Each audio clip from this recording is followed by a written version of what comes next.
ହଁ ସମସ୍ତଙ୍କୁ ସ୍ୱାଗତ କରୁଛି। ଆପଣମାନେ ଦୟାକରି ଭିଡ଼ିଓଟି ଶେଷ ପର୍ଯ୍ୟନ୍ତ ଦେଖନ୍ତୁ। ଆଜିର ଭିଡ଼ିଓରେ ବହୁତ ସୁନ୍ଦର କଥା କହିବାକୁ ଯାଉଛି।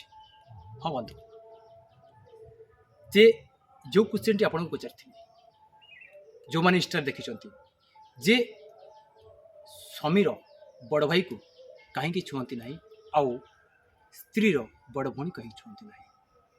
ଆମର ହିନ୍ଦୁ ପରମ୍ପରାରେ ସମସ୍ତେ ମାନୁଛନ୍ତି। ଆଉ ଏଇଟା ଖାଲି ହିନ୍ଦୁ ପରମ୍ପରା ନୁହେଁ, ଆହୁରି ଅନେକ ପରମ୍ପରା ମଧ୍ୟ ପାଳନ କରୁଛନ୍ତି। ତ ଏ କ୍ୱେଶ୍ଚିନ୍ ବହୁତ ଦିନ ପଚାରିବା ପରେ ଉତ୍ତର ପାଇନଥିଲେ। ହଁ ସମସ୍ତେ କହୁଛନ୍ତି ହଁ ସିଏ ମାନୁଛି, ମୁଁ ମାନୁଛି, ହଁ ବହୁତ ଦିନରୁ ମାନି ଆସିଛନ୍ତି, ମାନୁଛି। ତ ବନ୍ଧୁ କ'ଣ ଗୋଟେ ଜିନିଷ କହିବି, ମୁଁ ସିନା କରିବି ତ ମୁଁ ପିଲାମାନଙ୍କୁ ସେମିତି କହିପାରିବି କି? କହିପାରିବିନି ନା। ତେଣୁ ଖାଲି ପଢ଼ିବା ଆଉ ପଢ଼ି ବୁଝିବା ଭିତରେ ଫରକ ଅଛି। ଖାଲି ମାନିବା ଆଉ ଜାଣିକି ମାନିବା ଭିତରେ ଫରକ ଅଛି।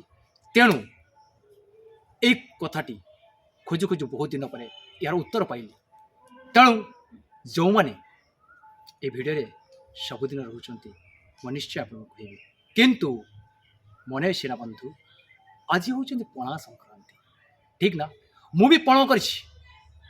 ଆଉ ମୋ ପଣ ଏଇଟା ଯେ ଯେଉଁଦିନ ଆପଣମାନେ 750ରୁ ଅଧିକ ମାନେ 751 ସବସ୍କ୍ରାଇବର ହେବ, ଏହାର ଉତ୍ତର ନିଶ୍ଚୟ ଏ ସୁରଜ ଗୁରୁଜୀ ୟୁଟ୍ୟୁବ୍ ଚ୍ୟାନେଲରେ ମୁଁ ଅପଲୋଡ଼ କରିବି।